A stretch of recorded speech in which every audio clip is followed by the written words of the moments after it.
descontento. Cuando nosotros comprendemos lo que lo provoca, cuando nosotros comprendemos lo que trae ese malestar a nuestra vida, es importante que lo sepamos tratar. Es importante que sepamos atenderlo para que se pueda corregir y podamos invertirlo y podamos hacer lo correcto. Entonces vamos directo a la palabra. Los invito por favor a que abran sus Biblias en Filipenses capítulo 4. Vamos a leer del versículo 1 al versículo 9. Dice así: así que, hermanos míos amados y deseados, gozo y corona mía, estad así firmes en el Señor, amados. Ruego a Evodia y a Síntique que sean de un mismo sentir en el Señor. Asimismo te ruego también a ti, compañero fiel, que ayudes a estas que combatieron juntamente conmigo en el Evangelio, con Clemente también y los demás colaboradores míos, cuyos nombres están en el libro de la vida. Regocijaos en el Señor siempre. Otra vez digo, regocijaos. Vuestra gentileza sea conocida de todos los hombres, el Señor está cerca. Por nada estéis afanosos, sino sean conocidas vuestras peticiones delante de Dios en toda oración y ruego y con acción de gracias. Y la paz de Dios, que sobrepasa todo entendimiento, guardará vuestros corazones y vuestros pensamientos. ¿En quién? En Cristo Jesús. Por lo demás, hermanos, todo lo que es verdadero, todo lo honesto, todo lo justo, todo lo puro, todo lo amable, todo lo que es de buen nombre, si hay virtud alguna, si algo digno de alabanza, en esto pensad. Lo que aprendisteis, lo que recibiste, lo que oíste, lo que viste de mí, dice Pablo, esto hagan, y el Dios de paz estará con vosotros. Bueno, necesitamos entender que el descontento es una plaga para esta iglesia y es una plaga para la iglesia universal. Cuando revisamos la historia de la iglesia, nos vamos a dar cuenta que a lo largo de que se formó la iglesia ha habido muchas divisiones, ha habido muchos descontentos, ¿sí? El descontento empieza con una persona y luego con el grupo de esa persona.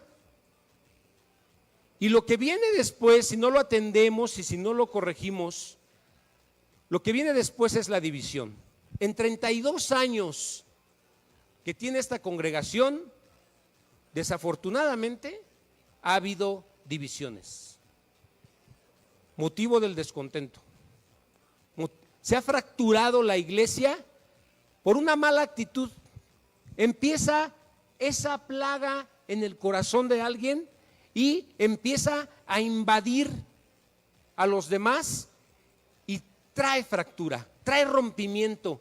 Y tristemente, ojalá y pudiéramos celebrar 32 años y decir, hasta ahorita no ha habido nada de esas cosas en medio de nosotros. Desafortunadamente las ha habido. Y por esta razón es que necesitamos poner mucha atención a este tema, porque es decisión de nosotros. Nosotros decidimos caminar con regocijo todo el tiempo, con alegría, con entusiasmo, con gozo en nuestro corazón, o con descontento, con desacuerdo, con acusaciones, con malas actitudes. Y bueno, lo primero, una de las cosas que deseamos como pastores, pues es que haya sanidad en esto, que entre nosotros no se den este tipo de cosas, pero es muy importante que todos colaboremos para que no se dé el descontento. Es muy importante que todos pongamos de nuestra parte para evitar que se dé este descontento. Y bueno, lo primero que necesitamos saber es que el descontento, a lo largo de la palabra de Dios, es considerado un pecado. ¿Sí? Empecemos por ahí. El descontento es algo de lo que Dios no se agrada. Él no se pone contento cuando nosotros estamos mal. Entonces, algo que debe quedarnos bien claro es que la iglesia que está en descontento está en pecado. Y si esa iglesia está en pecado, pues no puede ser bendecida. Y si no puede ser bendecida, ¿de qué sirven todos esos planes que tenemos para ir a bendecir a otros? No va a haber bendición, ¿sí? Porque primeramente en medio de nosotros debe de haber paz, debe de haber armonía, debe de haber una buena actitud, una buena relación. ¿Perdón? No lo entiendo. Unidad en medio de nosotros, ¿sí? Imagínense, estamos divididos y queremos salir a bendecir. No es posible. Pero es muy importante entonces que revisemos esta historia. Y miren, cuando vamos a la Biblia, en la iglesia primitiva, tan pronto en la iglesia de Jerusalén comienza a formarse surge la primera queja, ¿sí? En Hechos 6:1 dice, no lo busquen, así está bien, dice, al multiplicarse los creyentes, rápidamente hubo muestras de descontento. Siempre me ha gustado la historia de cómo nace la iglesia, de cómo surge la iglesia. Y siempre me he tenido como, no sé, me proyecto, me imagino que fui parte de ese primer caminar de los cristianos. Y normalmente yo creo que es, en el fondo, por todas las cosas buenas que vemos que se presentan, que se manifiestan en ese surgir de la iglesia, esos milagros, esas maravillas, esos portentos, todo eso que Dios hizo, pues como que hace que tú digas, híjole, ¿cómo no estuve ahí? Pero cuando lees este tipo de citas, dices, órale, o sea que desde entonces ya hay broncas. Y sí, miren, al multiplicarse los creyentes, rápidamente hubo muestras de descontento. Los creyentes que hablaban griego se quejaron de los que hablaban hebreo, diciendo que sus viudas eran discriminadas en la distribución diaria de los alimentos. Eso generó una queja, eso generó descontento, y que tenía cierta validez porque vemos que los apóstoles terminaron haciendo algo por eso que estaban expresando que era una injusticia. Después, en Santiago 2, nos habla de cómo aquellos que tenían más comenzaron a sentir prejuicio contra aquellos que tenían menos, haciendo acepción de personas. Después leen el capítulo 2 de Santiago para que se den cuenta de qué está hablando. Y bueno, esto genera una queja en esta misma iglesia de Jerusalén, ¿sí? Y luego en la iglesia de Corinto, en el capítulo 1, había celos, ¿recuerdan? Lo tenemos muy fresco porque apenas los miércoles acabamos de repasar esta parte. Había celos, había envidias, había contiendas debido al orgullo de los hermanos de la iglesia de Corinto, ¿sí? Y comenzaron a decir, no, yo soy de Pablo, yo soy de Apolo, yo soy de Cefas, y empezaron a tener esas actitudes. Y entonces esto llegó creció tanto y prevaleció tanto que hasta en la cena del Señor se veían estas cosas. Y es como si ahorita algunos ya estuvieran en la cocina empacándose la comida que vamos a tener al rato para nuestro convivio. Eso hacía la iglesia de Corinto. Se adelantaban y no le dejaban comida al resto de la congregación. Fíjense, por estas actitudes que había.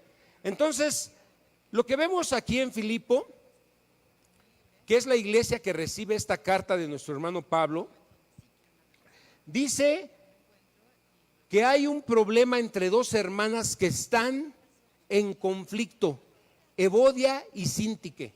Parecen marcas de lavadora, pero es el nombre de dos hermanas. ¿Alguien de aquí se llama Evodia? Gloria a Dios. Qué bueno que no les pusieron Evodia ni Síntique. No hay Síntiques, ¿verdad? A lo mejor hay una Cintia, ¿no? Bueno, pero Síntiques no.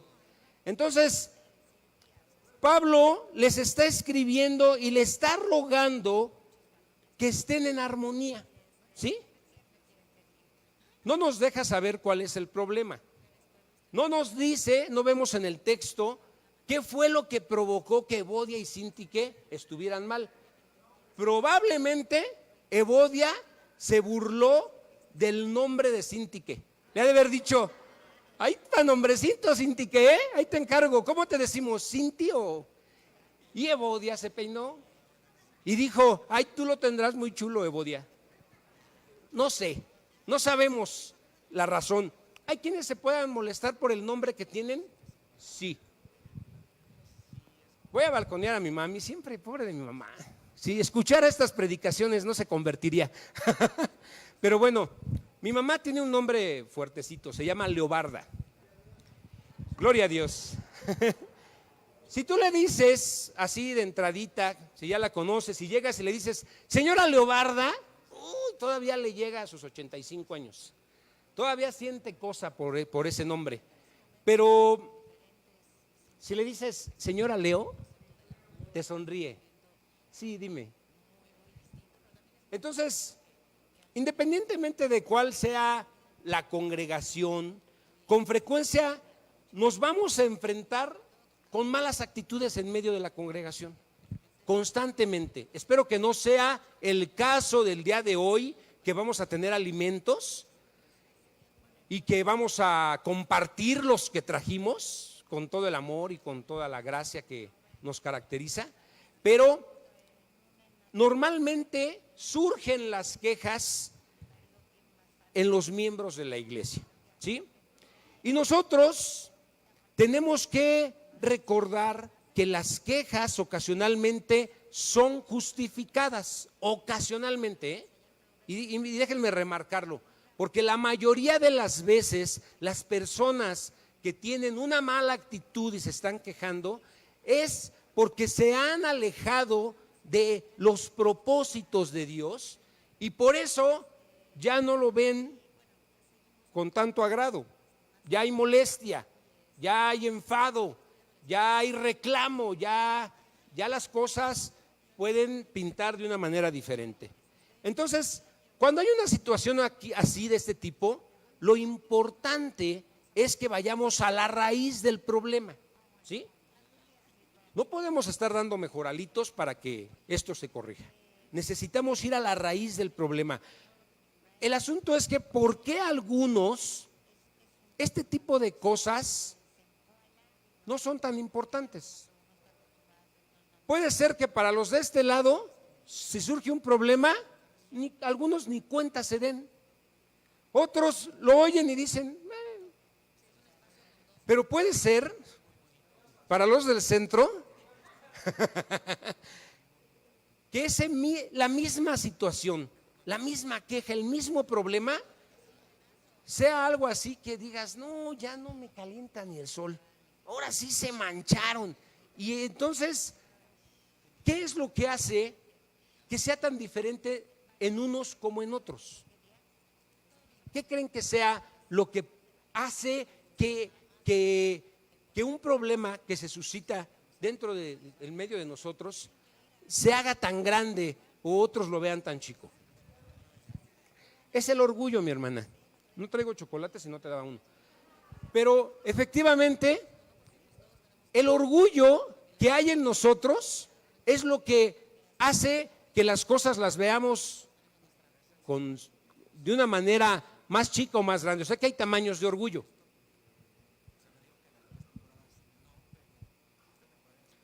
Ahora, muchas veces creemos que la solución es salir de este lugar. ¿Sabes qué? Para evitarme broncas y para ya no ver este tipo de cosas, me voy a ir de la congregación. Y no la pones así, con todo, ¿no? Pero si tú te vas a otro lugar, te vas a encontrar con personas iguales a las que dejaste aquí. ¿Qué crees? Que en otras congregaciones también hay personas como las de aquí, aunque te parezca increíble. Pero lo que yo te quiero decir es que no tiene que ver con las personas. Este tipo de problemas más bien tienen que ver conmigo. Tienen que ver con el orgullo que está en mi corazón, en nuestro corazón, ¿sí? Y entonces, nadie está exento, escúchenlo bien, nadie está exento de evitar este tipo de cosas. Todos en algún momento o en otro vamos a llegar a un descontento. ¿Por qué lo sé?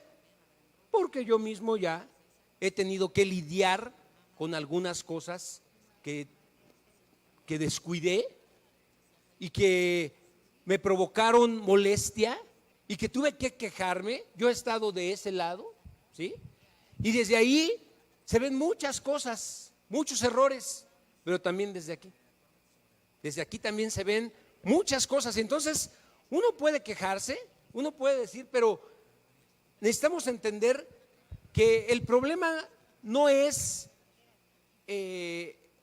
aquí lo importante es cómo vamos a solucionarlo, ¿sí? ¿Cómo vamos a atender este problema?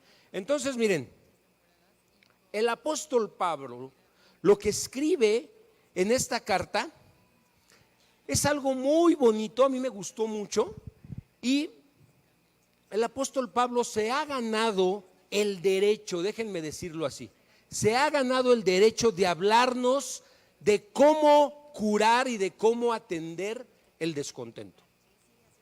Fíjense bien, esta carta que escribe el apóstol Pablo, este fragmento que leímos, si tú lo analizas, todas estas palabras reflejan gozo. Todo esto que Pablo dice reflejan gozo. O sea, el sentimiento que él tenía cuando estuvo escribiendo, tenía gozo, tenía alegría en su corazón, ¿sí? El asunto aquí, lo que es relevante, es que Pablo está escribiendo esta carta desde la cárcel. Está preso por motivo de la iglesia, por motivo de compartir el evangelio, por motivo de Cristo. Él está en la cárcel, seguramente tiene la espalda destrozada de los chicotazos que le dieron, latigazos que le dieron para meterlo, ¿sí?, al calabozo donde iba a estar. Seguramente tiene hambre, seguramente está incómodo, ¿sí? Pero lo que nosotros vemos en esta carta es gozo, es alegría, es ánimo para la iglesia. Entonces, esta carta, fíjense, pudiera ser, leí un comentario que pudiera ser considerada como un himno al gozo, por las condiciones en las que Pablo escribe esto, y lo que está escribiendo trae mucha bendición. Entonces, la insatisfacción interior con la que nosotros decidimos vivir genera muchas veces en nosotros ese espíritu de queja que no nos permite glorificar a Dios y tampoco nos permite mantener a la congregación unida. Entonces, recordemos que ese espíritu de queja fue lo que hizo que el pueblo judío que salió de Egipto no pudiera entrar a la tierra prometida, ¿sí? Hay un libro de James MacDonald, es un libro que se llama Señor, cambia mi actitud. No sé si estás escuchando, Dani. Ojalá y puedas conseguir ese libro, no sé si todavía lo vendan. James MacDonald, el Señor, cambia mi actitud. Es un libro pequeñito de 10 capítulos y el libro habla de 5 actitudes destructivas que debemos sustituir por otras 5 actitudes que son edificantes. Por ejemplo, habla de sustituir la actitud de la queja con la actitud de ser agradecidos, ¿sí? De sustituir la actitud de la codicia con la actitud del contentamiento, de sustituir la actitud de la crítica con la actitud del amor. Y así se la lleva en 10 capítulos y está muy práctico. Lo que en pocas palabras te está diciendo es: desactiva lo malo y activa lo bueno. Desactiva 5 malas actitudes y activa 5 buenas actitudes. Y James MacDonald dice en este libro que aquellos que escogen la queja como su estilo de vida pasarán su vida en el desierto, haciendo referencia al pueblo de Israel. ¿De qué se quejaba el pueblo de Israel? Fíjense, el pueblo de Israel, el Señor lo libera de la esclavitud. Y cuando van huyendo, cuando van de salida, lo primero que los frena es el mar. Llegan al punto en donde dicen: ah, caray, ¿cómo? Para eso nos trajiste aquí, para morir en el desierto. Y empiezan a quejarse, ¿sí? Porque dijeron, veían al ejército de Faraón que venía atrás y veían el mar y dijeron: no, pues ya fuimos, ¿cómo vamos a cruzar? Y fue su primer queja que tuvieron.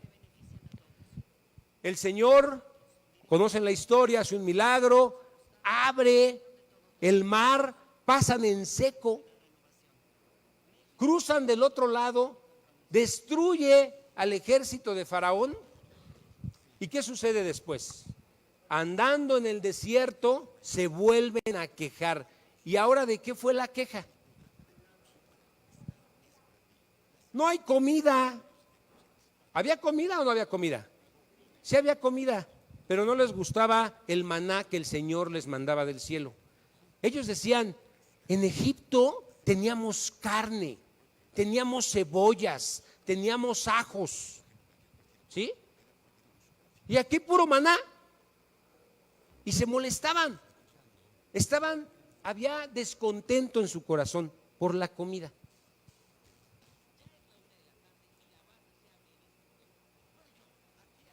Entonces, con esta introducción, yo quiero que vayamos al texto de Filipenses y que analicemos algunos conceptos que yo veo como muy importantes en este texto. Vamos por favor al versículo 1 a ver el saludo de Pablo. Fíjense qué importante esto que Pablo hace aquí en el saludo. Dice: así que, hermanos míos y amados y deseados, gozo y corona mía, estad así firmes en el Señor, amados, porque ustedes son mi alegría y la corona que recibo por mi trabajo. ¿Qué ven en estas palabras de Pablo? ¿Qué ven? La forma en cómo les está hablando, ¿qué es lo que les deja ver? Amor, ¿sí? Muy importante. Yo estoy viendo el corazón de un pastor, el corazón de pastor de Pablo, y está usando palabras de mucho amor para animar a aquellos que están descontentos, para animar a Evodia y a Síntique, ¿sí? Y entonces, cuando Pablo le demuestra este amor a la iglesia, la exhortación que le va a hacer más adelante va a ser más sencilla, que la atiendan, porque él les está amando, se está interesando en ellos, ¿sí? Y entonces, esto es un recordatorio para los que somos pastores, para atender con alegría, ¿sí? Para atender con interés, para atender a las ovejas que el Señor nos dio con amor, para atenderlas con mucho cuidado y ponerles mucha atención, no importa la hora, no importa el día, no importa el momento que nos busquen. Y entonces, aquí está el motivo, porque son la alegría y la corona que vamos a recibir por haber atendido sus necesidades, sus problemas y sus quejas. ¿Sí? De ustedes, nosotros vamos a obtener una corona y vamos a recibir mucha alegría de ustedes por cómo nosotros los atendamos y cómo les ayudemos. Para eso estamos los pastores. Entonces, está de más decirles a los pastores, esto es para los pastores, que necesitamos amar a nuestras ovejas, a este rebaño que el Señor nos dio, necesitamos amarlo, necesitamos darles palabras de aliento, de ánimo, ¿sí? Y debemos estar con la mejor disposición para atender, no importa el tamaño del problema que se presente, necesitamos estar con la mejor disposición. Ahora, esto es el saludo, esto es algo que me llamó la atención a mí y que yo quiero atender y que yo quiero cuidar en este sentido. Ahora vamos a la segunda parte, que es la amonestación. ¿Cuál es la amonestación? Dice, estad firmes en el Señor. ¿Sí? Esa es la amonestación que Pablo le está haciendo a la iglesia. Le dice, ruego a Evodia y a Síntique que vivan en armonía en el Señor. Nota cómo Pablo está diciendo, estad firmes en el Señor. ¿No hay otra manera de estar firmes, hermanos? No hay otra manera de estar firmes. Para estar firmes necesitamos estar en el Señor. Si tú quieres estar firme y no quieres agarrarte del Señor, vas a estar fuera de su voluntad. ¿Sí? Y entonces ese terreno, cuando estamos fuera de la voluntad de Dios, ese terreno no va a ser un terreno firme, va a ser como un pantano, van a ser como arenas movedizas y no vamos a poder mantenernos. ¿De acuerdo? Entonces, hay una sola manera en la que yo puedo sentirme estable, firme, seguro, y eso es únicamente en Cristo Jesús. Simplemente recuerda cuando tú no le habías entregado tu vida a Jesús, cómo estaba tu vida. Tambaleante, ¿sí? Destrozada, tus relaciones destrozadas, con vicios, con muchos problemas, y eso no podíamos mantenernos firmes porque no teníamos a Cristo en nuestras vidas. Entonces solamente por medio de Jesucristo es que vamos a estar firmes. Nuestras condiciones de vida son tan cambiantes que tú y yo necesitamos estar firmes en el Señor. La única manera de sobrevivir a los ataques de Satanás es estando firmes en el Señor. Cuando venga el enemigo y te ataque, si tú no estás firme en su palabra, si tú no estás haciendo su voluntad, si tú no estás, como ese rato nos decía el pastor en el estudio, quietecito, no vas a poder aguantar los ataques del enemigo, ¿sí? La única manera de sobrevivir a esos ataques es estando firmes en el Señor. Ahora, estas hermanas, Síntique y Evodia, no están firmes en el Señor. Quiere decir que si no están firmes en el Señor, están fuera de la voluntad del Señor. Y yo te quiero preguntar, ¿hay aquí alguien que no pueda perdonar a otro hermano? Si hay alguien aquí que no pueda perdonar a un hermano de aquí o de otra congregación, o alguien que no sea impío, puede ser tu vecino, puede ser alguien de tu casa, algún familiar, si tú no puedes perdonar, quiero decirte que tú no estás firme en el Señor, no estás dentro de la voluntad del Señor. Y si hay alguien aquí que no soporta a las autoridades que el Señor ha puesto para dirigir esta congregación, quiero decirte que no estás firme en el Señor, que estás fuera de la voluntad de Dios, ¿sí? Y si hay alguien aquí que no soporta al presidente que tenemos de la República, porque habla bien lento y me desespera, y bueno, puede tener muchos efectos, pero si tú no puedes, quiero decirte que no estás firme en el Señor y no estás haciendo la voluntad del Señor. Porque miren, el Señor dice, esta carta que nos está escribiendo es para ¿quién? Para creyentes, para personas que ya recibimos a Cristo, que conocemos la palabra de Dios, y dice el Señor, es el Señor el que nos dice, sométanse unos a otros en amor, ¿sí? Y también es el Señor el que nos dice: sométanse a las autoridades terrenales, porque son puestas por mí.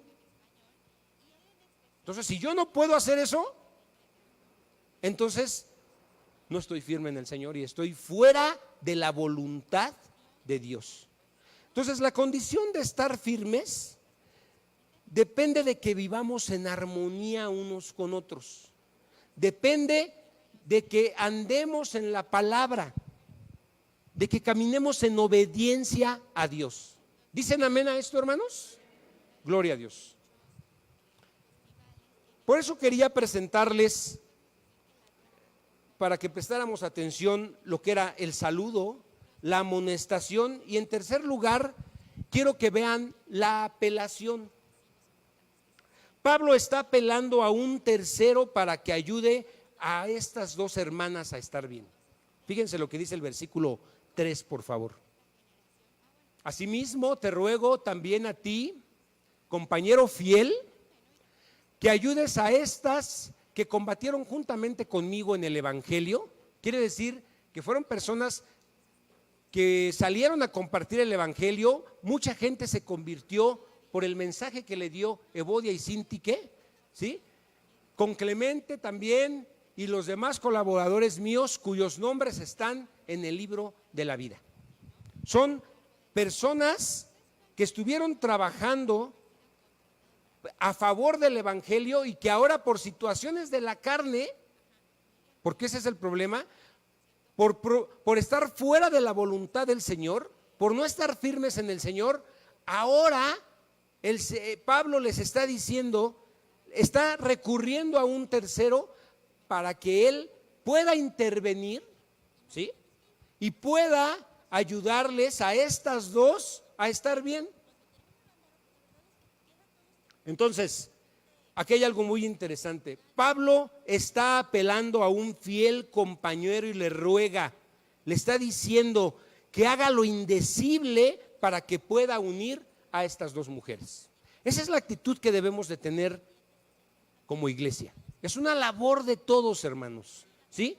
No permitamos que esa actitud se propague. Cerremos filas.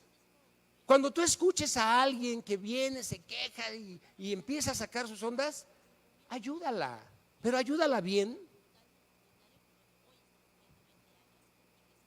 Pablo está muy consciente, fíjense bien, Pablo está muy consciente de que los descontentos pueden generar un problema muy grave dentro de la iglesia, una división. Hemos aprendido esto a lo largo de los años, ¿sí? Principalmente el pastor Guillermo es el que más vivencias ha tenido en relación a esto, sus experiencias que ha tenido en función de las divisiones que ha tenido que pasar, es lo que muchas veces él nos dice: a ver, cuidado. Y él trata de meternos a ver muchas cosas que los que somos más jóvenes ni por aquí nos damos cuenta, ni por aquí, ni tanto, ¿ah? Pero sí es él el que constantemente está más preocupado de ciertas cosas que suceden. Entonces, Pablo le dice: fiel compañero, trata de unirlas. ¿Quién es? No sé, es un hermano. De eso sí hay que estar seguros. Es un hermano, porque de lo contrario, ese descontento nos puede debilitar como iglesia. Entonces, nosotros, hermanos, tenemos un llamado. Y nosotros tenemos el deber de hacer agentes de reconciliación. Nosotros, como iglesia, en cualquier iglesia, el agente de reconciliación no tiene que ser necesariamente el pastor. Ese trabajo no necesariamente es del pastor. Sí vamos a intervenir, sí vamos a ayudar, nos vamos a disponer, vamos a hacer lo posible, pero todos nosotros tenemos la responsabilidad de atender los problemas que se susciten aquí y que seamos agentes de reconciliación.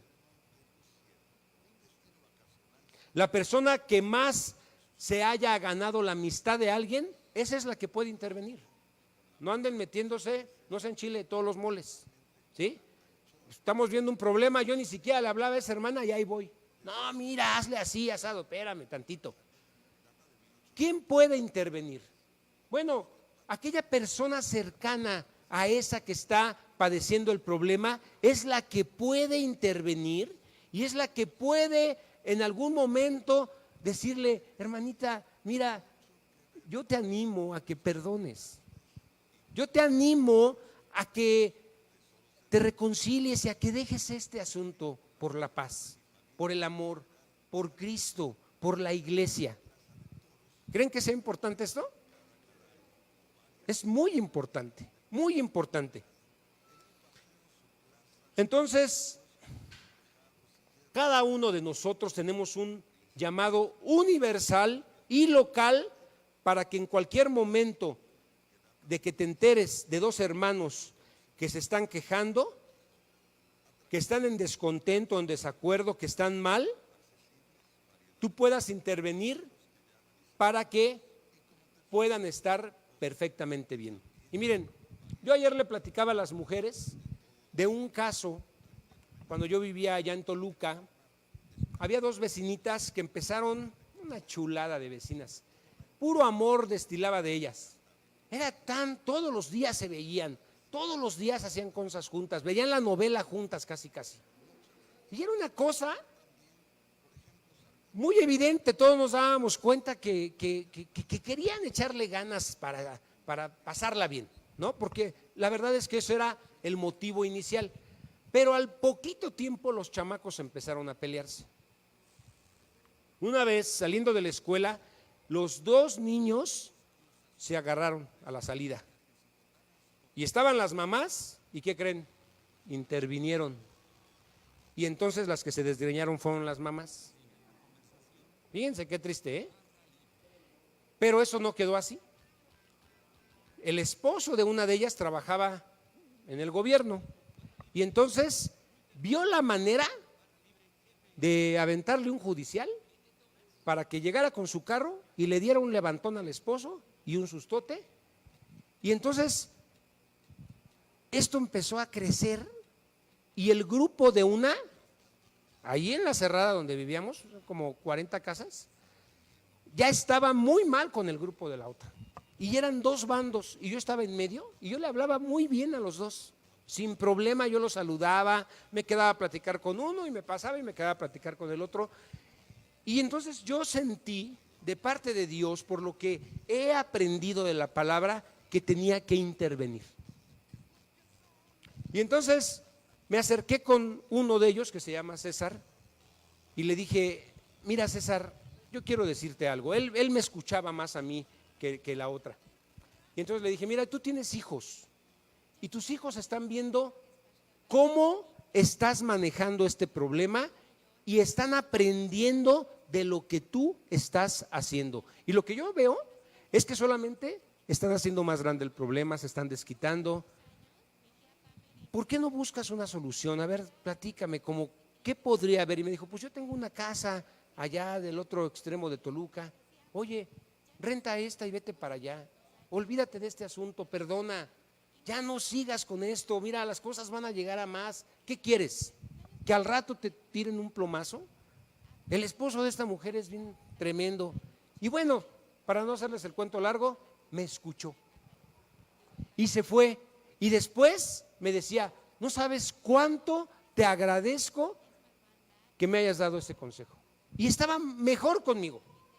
Entonces, si lo podemos hacer, intentémoslo, ayudemos, pero no entres a amarrar navajas, hermano.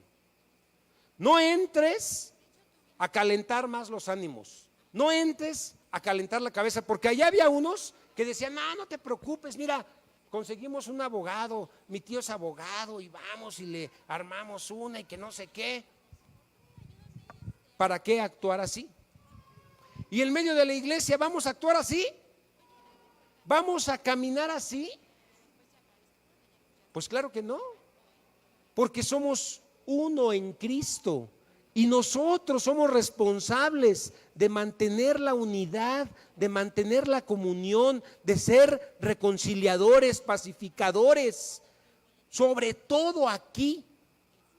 Entonces, si nosotros vamos a dar un consejo, que ese consejo sea para estar bien, que ese consejo sea para bendecir, que ese consejo sea para olvidar, para perdonar, para estar en comunión. Entonces, tenemos un llamado para hacer lo posible por reconciliarnos, ¿de acuerdo? Mateo 18:15 dice: por lo tanto, si tu hermano peca contra ti, repréndele estando tú y él solos. Si te oye, has ganado a tu hermano. Y yo diría, y has evitado una división. En cuarto lugar, la exhortación. Dice Pablo: regocijaos en el Señor siempre. Nuevamente aparece la frase en el Señor. Por tercera vez, Pablo está diciendo: regocijaos en el Señor. Pablo no está diciendo, lo que Pablo nos está diciendo es posible, lo pueden hacer. Yo he sido azotado, he estado en alta mar y he naufragado, ¿sí? Estoy preso, sé vivir en la abundancia y sé vivir en la escasez. Te digo que es posible regocijarse en el Señor a pesar de las circunstancias que te rodean, a pesar de la enfermedad, a pesar de los problemas, a pesar de la escasez, cualquier cosa adversa. Necesitamos saber que es posible regocijarnos. Es posible. Eso no es algo de lo que no depende de lo que está pasando en el exterior. ¿Saben de qué depende? De lo que está pasando aquí adentro, de lo que el Señor ya hizo en nosotros, ¿sí? Somos nuevas criaturas. Nos ha hecho nuevos completamente, ha transformado nuestra manera de pensar, nuestra manera de ser, y entonces es posible. Ahora, la voluntad de Dios, estar en la voluntad de Dios, no garantiza que yo esté libre de la tribulación. No garantiza que yo ya no voy a tener problemas. Aquí no es pare de sufrir. Vienen los sufrimientos, vienen los problemas, vienen las situaciones difíciles, ¿de acuerdo? Pero la voluntad de Dios sí me va a garantizar que en medio de esa tribulación yo pueda tener gozo, yo pueda tener alegría, pueda estar contento, pueda estar en paz, ¿sí? En este mundo, dijo nuestro Señor Jesucristo, tendréis tribulación, pero en mí tendréis gozo. ¿En quién? En Cristo. En Cristo podemos tener gozo. Entonces, cuando a ti se te va el gozo, déjame decirlo de esta forma, cuando a ti se te va el gozo o a mí se me va el gozo, significa que no estamos firmes en el Señor y significa que estamos fuera de la voluntad de Dios. ¿Sí, hermano? Si tú ya no sientes gozo por alabar a Dios, si tú ya no sientes gozo por venir y congregarte, si tú ya sientes pesadez de leer la palabra de Dios, tienes que saber que estás fuera de la voluntad de Dios. Necesitas revisar tu vida. Porque miren, cuando estás tambaleante, cuando no estás en el Señor, no estás en su voluntad, porque en medio de, cuando estamos en su voluntad, Él nos estabiliza. Podemos pasar por el valle de sombra y de sombra y de muerte, y si estás en la voluntad de Dios, sales firme, sales seguro, sales hasta más fuerte de una situación así. Puedes pasar por el cáncer, puedes pasar por cualquier problema, pero cuando sales y estás firme en el Señor, sales mejor, y el Señor empieza a usarte, y el Señor empieza a bendecir a otros con tu vida, porque estás en el Señor, porque estás firme, porque estás en su voluntad, porque estás dispuesto a hacer lo que el Señor te pida. Isaías 26:3 dice: el Señor guarda en perfecta paz a aquellos que en Él confían. Guarda en perfecta paz a aquellos que en Él confían. Otras traducciones dicen: a aquellos que permanecen en Él. Entonces, si no estás experimentando el gozo del Señor, si has perdido la paz, no estás en su voluntad. Y oye lo que dice el salmista, Salmo 16:11: en tu presencia, que es similar a decir en tu voluntad, en tu presencia hay plenitud de gozo, en tu diestra deleite para siempre. Estando en Cristo, estando en el Señor, estando en obediencia, caminando en la voluntad del Señor. John Piper dice continuamente esta frase: nuestro Dios es más glorificado en sí cuando tú estás más satisfecho en Él.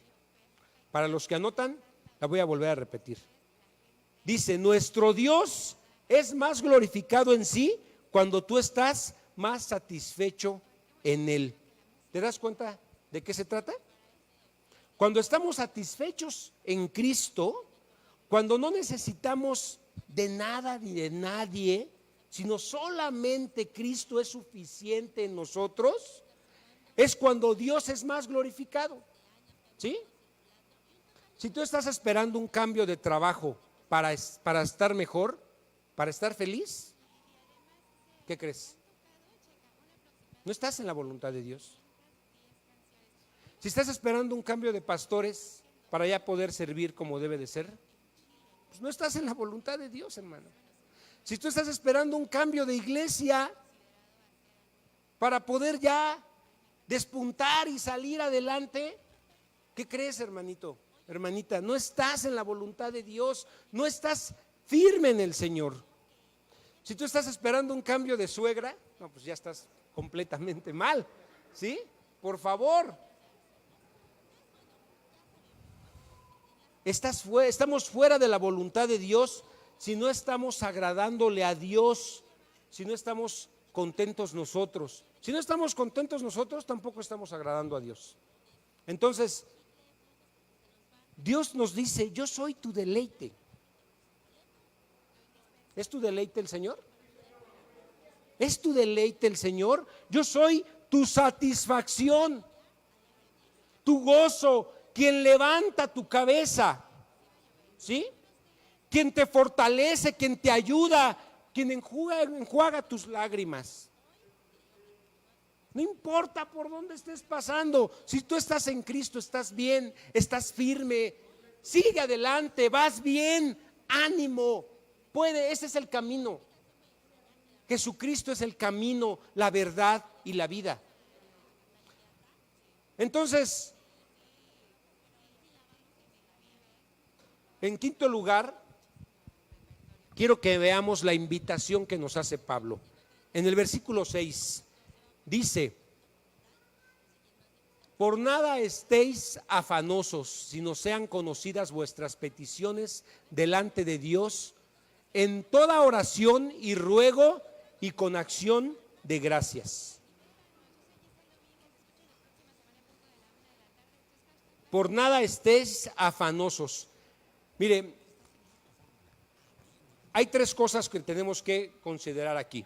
Es mediante oración, súplica y acciones de gracias, ¿sí? Son tres palabras completamente diferentes. La primera, la oración, es esa cosa sencilla que hacemos todos los días, ese ruego que elevamos a Dios cuando le decimos: gracias, Señor, por protegerme en este día, gracias por traerme con bien a mi casa, protege a mis hijos, Señor, bendícelos, bendice a mi esposa, guárdala, cuídala, protégela. Cuando hacemos esas oraciones rutinarias, ¿sí? Esas son las oraciones. Pero hay un momento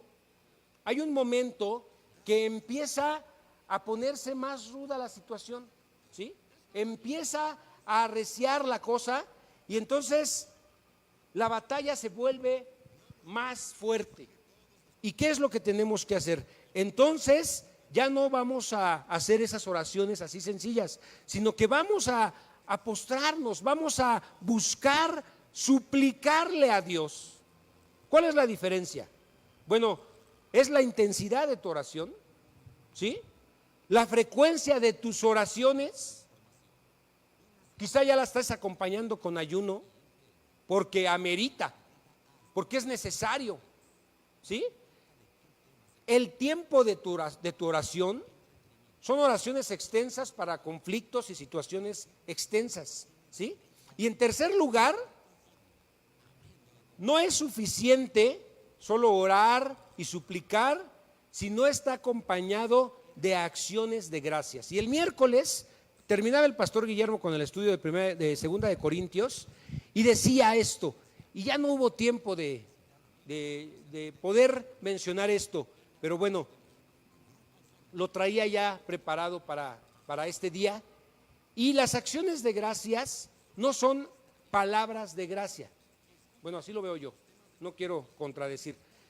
No son expresiones de agradecimiento, son acciones, ¿sí? Y algo que me gustó y que sí tiene que ver con esto, es que cuando el Señor ya hizo algo en tu vida, cuando el Señor ya contestó una oración en tu vida, cuando el Señor ya suplió esa necesidad o ya respondió, ya te sanó, ya viste su mano de gracia y de misericordia, él decía, el pastor Guillermo decía, tu alabanza ya no es la misma, ¿sí? Ya no alabas así, viendo a ver quién llega, a ver si ya se está acabando el asunto, porque ya se tardaron un buen. Ya no oras, ya no alabas así a Dios. ¿Cómo lo alabas?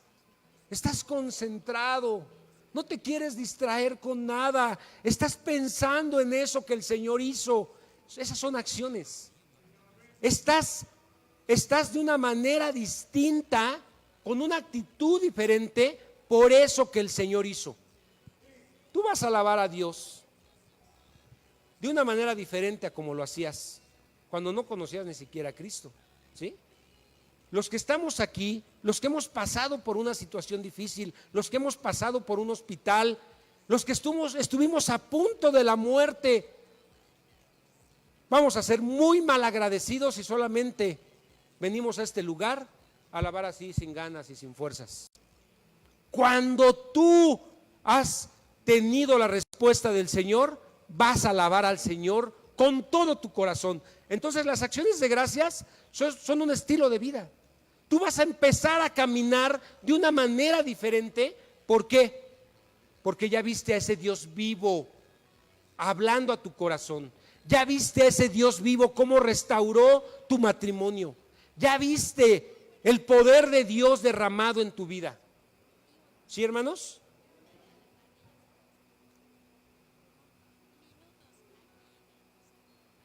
Miren, otro ejemplo de esto es, si yo, por ejemplo, oro dando gracias a Dios, esas son expresiones de agradecimiento.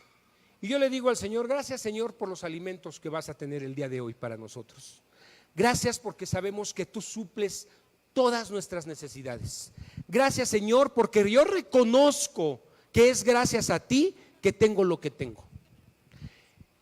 Y si al momento de sentarme a tomar esos alimentos yo lo pruebo y digo, oh, esto no tiene sal, esto no tiene, está desabrido, por favor, ¿por qué no le ponen sal a los alimentos, por Dios?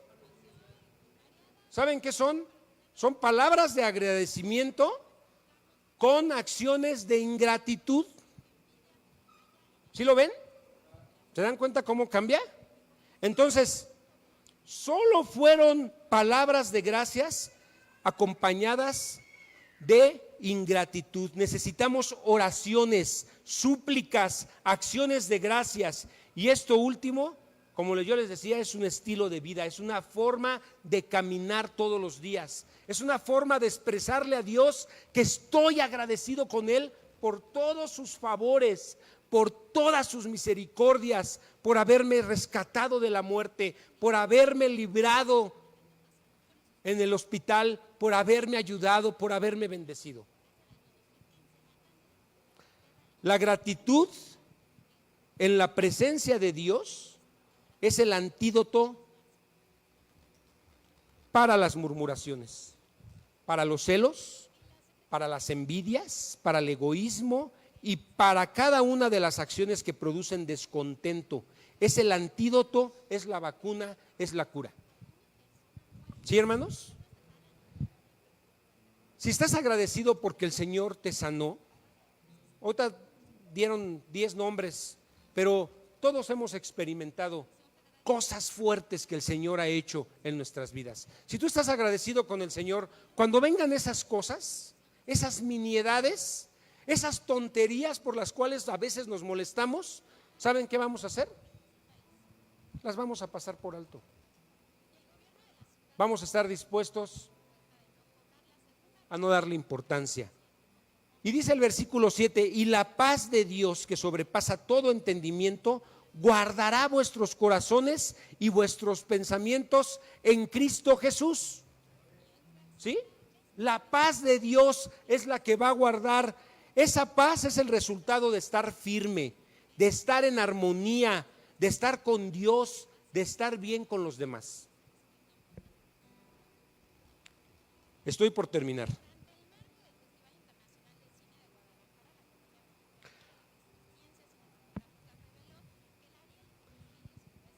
Nosotros necesitamos tener pensamientos correctos. Cuando vengan estas situaciones, no abraces el oprobio, no abraces ese comentario, esa crítica que te hicieron. No te dejes caer. No estés aquí con eso que te dijeron, con eso que, cómo te vieron, cómo te barrieron. No hagas caso a esos pensamientos. Cámbialos. Que haya en tu mente pensamientos de paz, pensamientos de amor, pensamientos de gracia. ¿Sí? Fíjense lo que dice 1 Corintios 10 del 1 al 6. Porque no quiero, hermanos, que ignoréis que vuestros padres todos estuvieron bajo la nube y todos pasaron el mar y todos en Moisés fueron bautizados en la nube y en el mar y todos comieron el mismo alimento espiritual y todos bebieron la misma bebida espiritual porque bebían de la roca espiritual que los seguía y la roca es Cristo. Pero escucha esto, pero de los más de ellos no se agradó Dios. ¿Por qué? Si todos llevaban el mismo caminar y comieron lo mismo y estuvieron cerca del Señor. Pon atención aquí, dice, por lo cual quedaron postrados en el desierto. Dice, mas estas cosas sucedieron como ejemplo para nosotros, para que no codiciemos cosas malas como ellos codiciaron. Entonces, yo quiero invitarlos, hermanos, a que oremos esta tarde y que le pidamos al Señor que sea Él el que traiga paz a nuestro corazón, pero que nosotros hagamos acciones, ¿sí? Orar es pasar un tiempo con el Señor, esas son acciones. Ayunar es otra acción. Y nosotros necesitamos tener esas acciones de agradecimiento en nuestro corazón para mantenernos firmes en el Señor. Entonces, ¿quiere orar, Pastor Guillermo, por favor? Concédenos, Señor, tener corazones agradecidos por todo lo que tú nos has dado ya, empezando por la vida eterna y por anotar nuestros nombres en tu libro.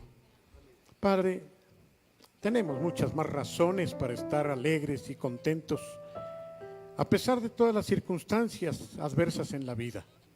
En verdad, Señor, queremos decirte y reconocer que tú has sido fiel. Por tanto, Señor, no permitas que haya queja en nuestros labios.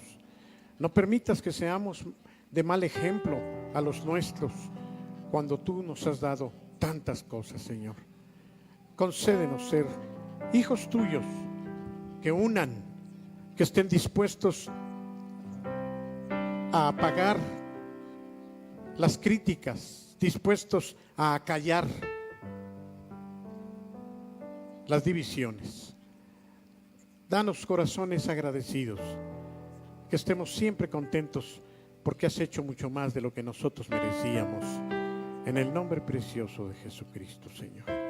Les invito a estar de pie. Hermanos, quiero invitarles a que de veras se queden a comer. Yo sé que